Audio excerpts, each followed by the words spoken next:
Hello and welcome to this CNBC Africa special. I'm Chris Bishop.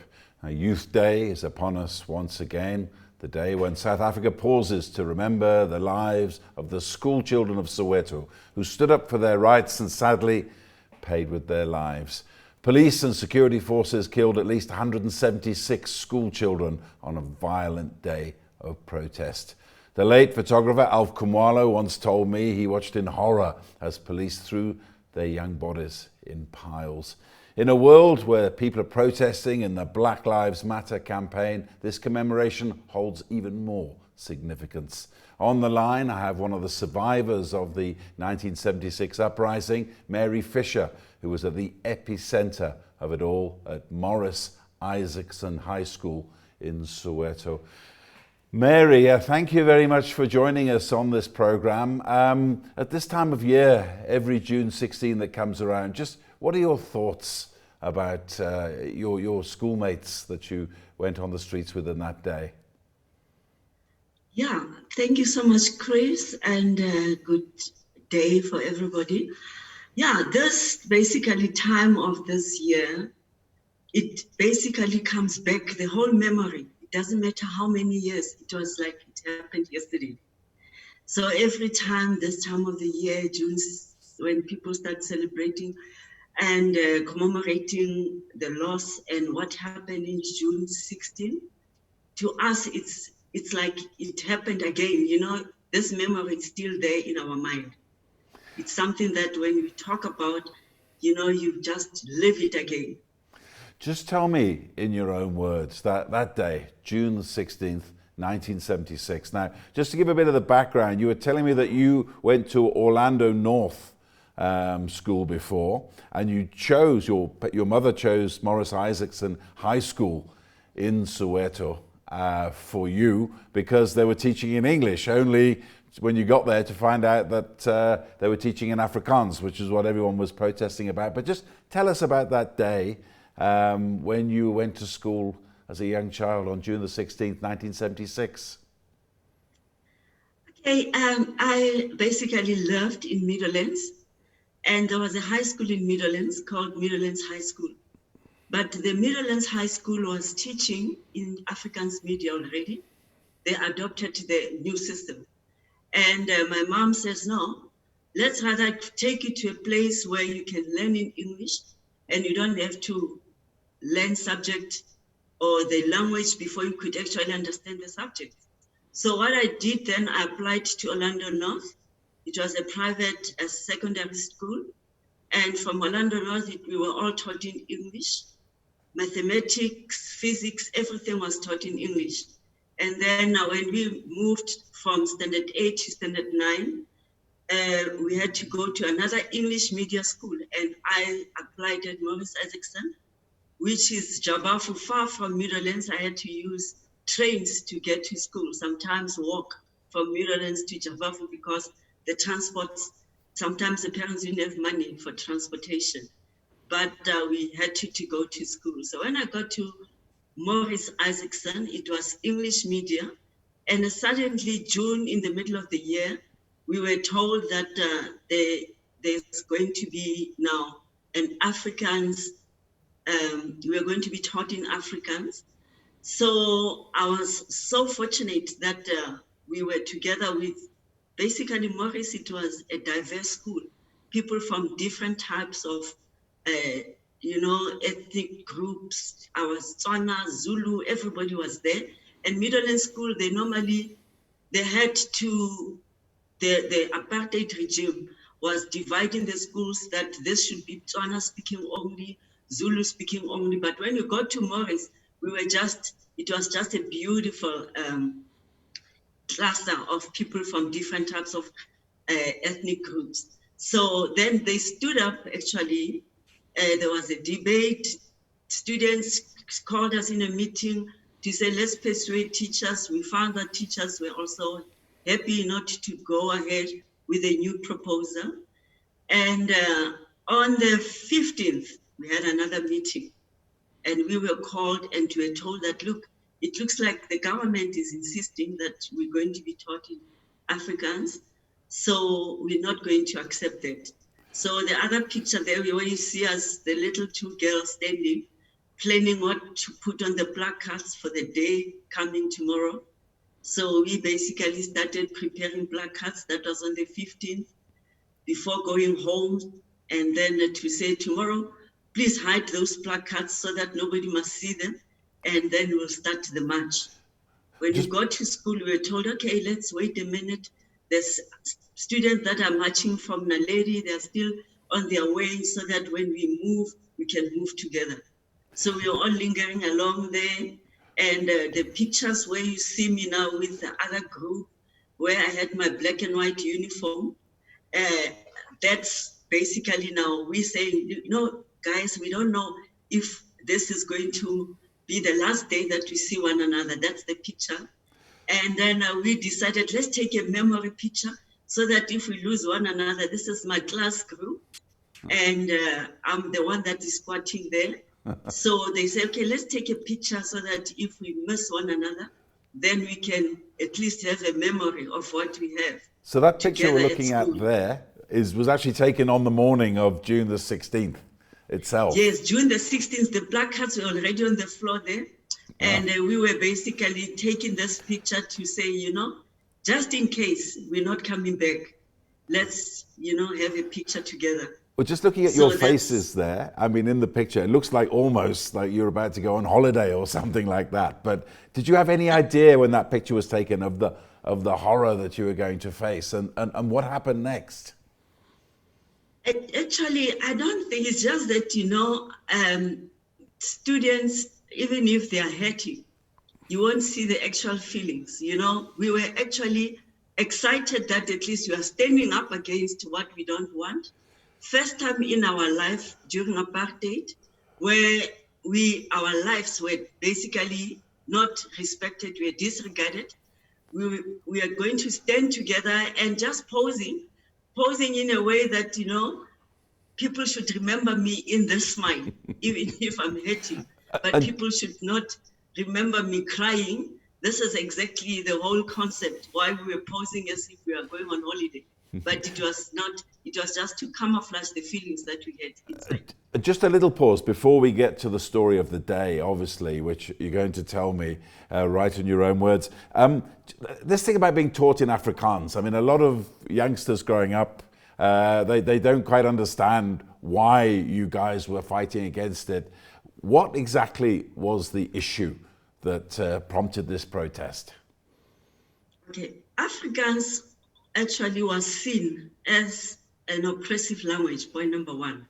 And looking back, I remember we used to make a joke with my friends calling it a horse language. Only horses understand Afrikaans, not human. And what happened is that, I don't know the dialect, the way they speak, it's like somebody is fighting with you. And the language was not cool in those days, I don't want to speak this language, it's not cool.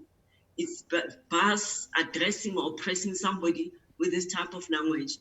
The other thing is, when we thought about it, is like, if I go to Brazil and I want to study physics, but the Brazilian says study in Portuguese, I'm going to be the hopeless student because I still have to grasp the language before I could understand what is all about, what I really need to learn, the technical part of it.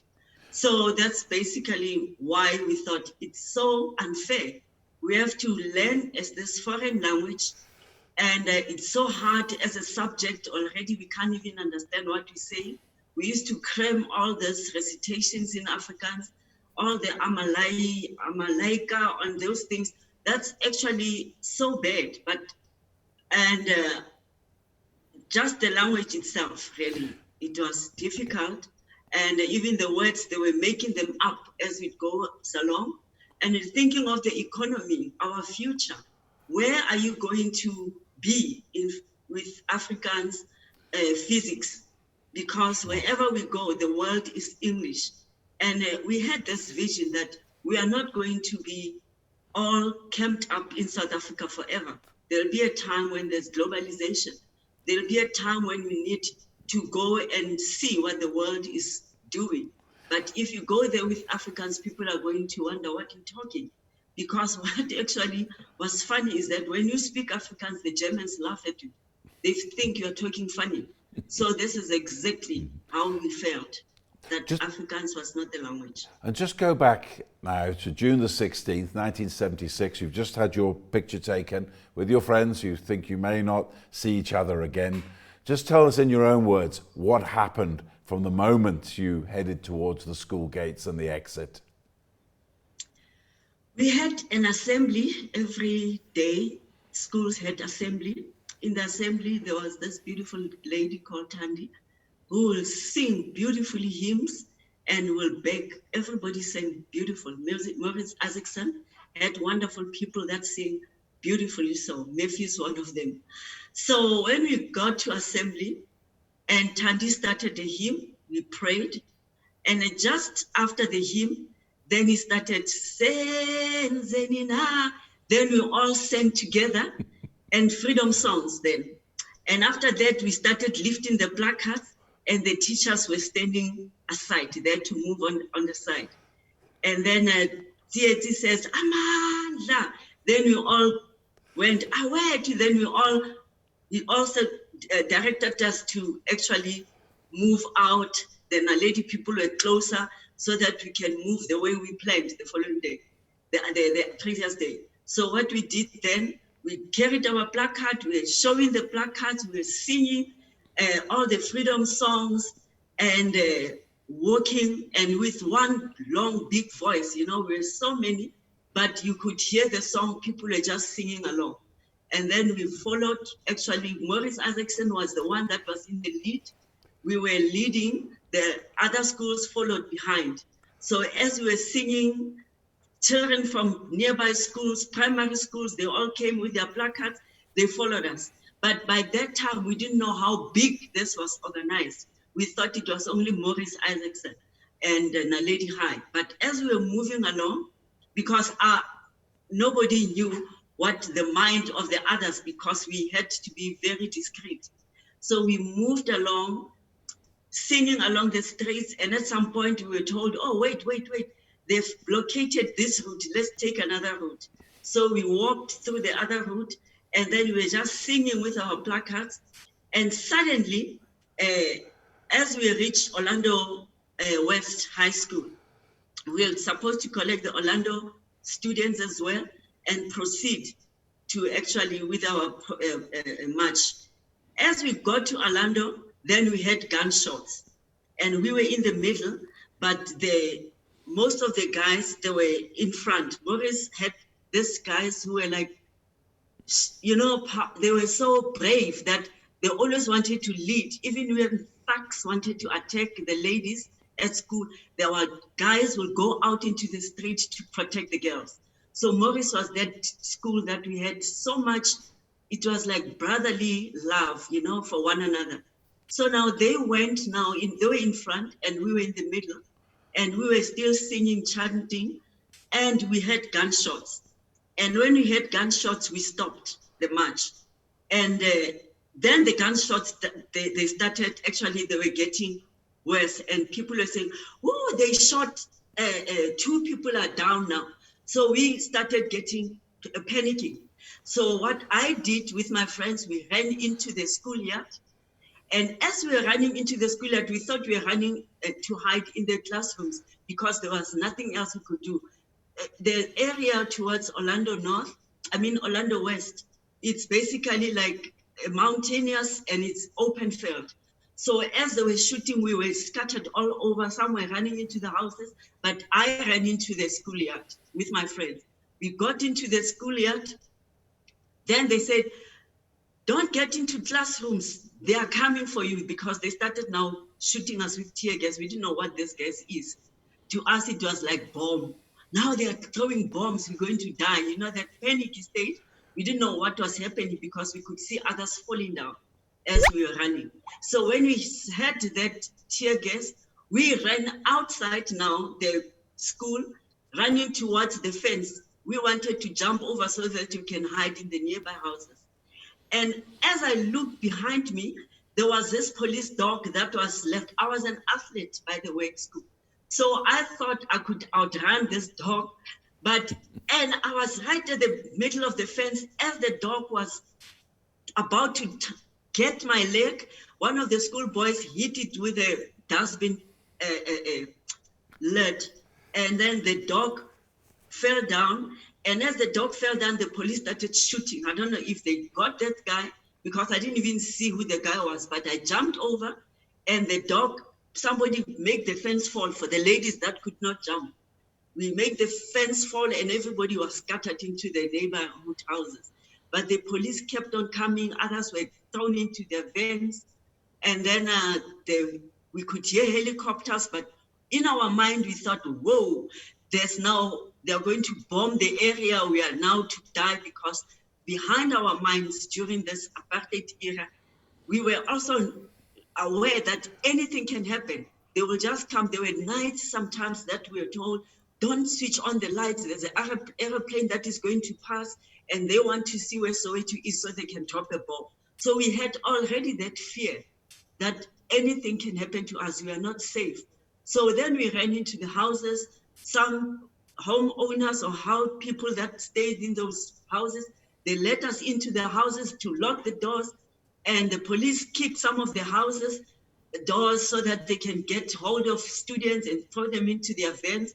So after some time, we were lucky. We could hear the gunshot stopped. Then we moved out of that houses. By that time, our tunics are torn. We've got blood, we've got dust because we fell. It was that time of... When did you realize then, as children, that the scale of the violence and the killings that went on that day? When did it dawn on you at that stage?